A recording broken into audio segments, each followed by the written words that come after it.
Already. আমি এখন Bikrampur Dinu media এবং মশদগাঁও নতুন প্রজন্ম দুইজনের একই ওনার। দিনু ভাই বলছে কিছু বলার জন্য এই শখের তরি সম্পর্কে।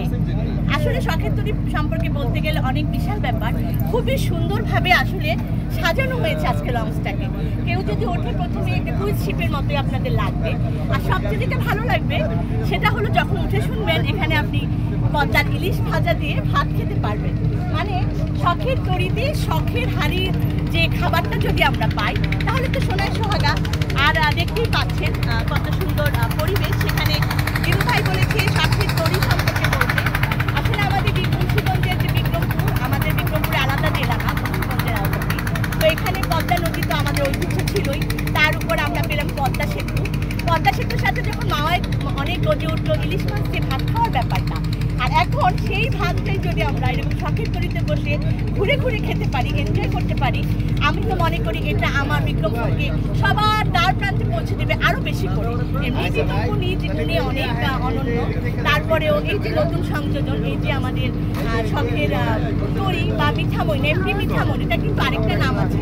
আপনারা সবাই চলে আসবেন এখানে, এবং আমার মতো যখন আপনারা লঞ্চটাতে উঠবেন এত ভালো লাগবে। তার সাথে প্রকৃতির স্নিগ্ধতা তো রয়েই গেল।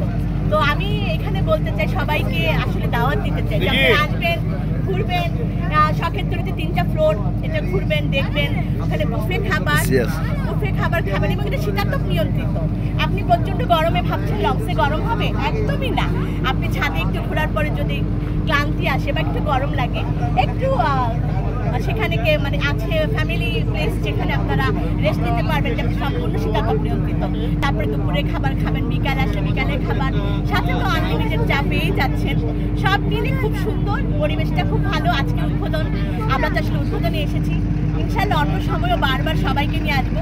আপনারা যদি কোনো কর্পোরেট প্রোগ্রাম করতে চান বা এটার সাথে কোনো কোম্পানির যদি চোখে কোনো টুরিস্ট বা বিশেষ করে ট্যুরিজম যদি এক হয়ে কোনো প্যাকেজের আওতে আসতে চান, সেটাও সম্ভব এই শখের তরিতে।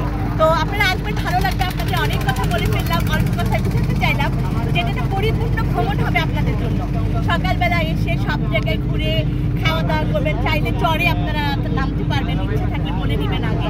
সব মিলিয়ে একটা অনন্য এবং অসাধারণ দিন কাটাবেন। আর এখানে বিভিন্ন প্যাকেজ আছে, সেই প্যাকেজগুলো সবকিছু আমি জানি না, আপনারা এসে আলাপ করে নেবেন। অফিসিয়ালভাবে একরকম, কর্পোরেটে যারা আসবেন বা ব্যক্তিগতভাবে যদি কেউ বনভোজন করতে চান কিংবা কোনো মিটিংও যদি অ্যারেঞ্জ করতে চান, যে নদীর বুকে মিটিং করবেন, ইভেন বনভোজন, সব কিছু সম্ভব এই শখের তরি এমনি মিঠামই। তো আপনারা সবাই আমন্ত্রিত, অবশ্যই আসবেন। এবং মশদগাঁও নতুন প্রজন্ম, বিক্রমপুর দিনু মিডিয়া, একই ভাইয়ার, তার 2টা পেজ। সবাই সাপোর্ট করবেন, সাবস্ক্রাইব করবেন, ফলো দিয়ে রাখবেন এবং আমাদের সাথে থাকবেন। আর আমার একটা পেজ আছে নীতি শাকিলাস ব্লগ, অবশ্যই সেটা তো ঢুমের আসবেন যে আমি কি করি, আমার শখের জায়গা। এটা দিনু ভাইয়ের শখের জায়গা, আমি ইন্টারভিউ দিচ্ছি। আর আমার শখের জায়গায় সবাইকে আপনাদের আমন্ত্রণ রইল।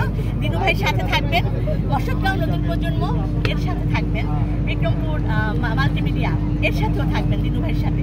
তো আজকে আমি এই বলে শেষ করছি। সবাই ভালো থাকবেন, আমাদের জন্য দোয়া করবেন, শখের তরির জন্য অনেক অনেক শুভকামনা জানাবেন এবং দেখতে আসবেন, অবশ্যই ঘুরতে যাবেন, দেখবেন আমি মিলিয়ে নেবেন আমার কথার সাথে, দেখবেন আপনাদের ভালো লাগবে। আল্লাহ হাফিজ। ধন্যবাদ আপুকে। আজকে আমি তাকে পেয়ে অনেক খুশি এবং অনেক আনন্দিত যে আমি আমার চ্যানেলে তার সাক্ষাৎকার নেওয়ার জন্য, এবং আমি দোয়া রইল আপার প্রতি, এবং আমি জানি আগামীতে আরও নতুন নতুন কোনো অনুষ্ঠান করতে যে আপনার সাথে সহযোগিতা নিতে পারি। অবশ্যই ভাইয়া, আপনারা আমরা তো আসলে একে অপরের সাথে থাকবো। আসলে সহযোগিতা না থাকলে কোনো কিছু সম্ভব না। সবার হাত ধরে চললে বিশাল একটা লাইন করা সম্ভব, আর ওই লাইন থেকে গড়ে উঠবে বিশাল কোলাহল। তো আজকে এই পর্যন্তই, আর বাড়াবো না কথা। ভাইয়ার সাথে ভাইয়া অনেক সাক্ষাৎকার নেবেন। তো ধন্যবাদ আপনাকে, আমি একটু ক্ষুদ্র মানুষ, আমার একটা সাক্ষাৎকার নেওয়ার জন্য অনেক ধন্যবাদ আপনাকে। ধন্যবাদ।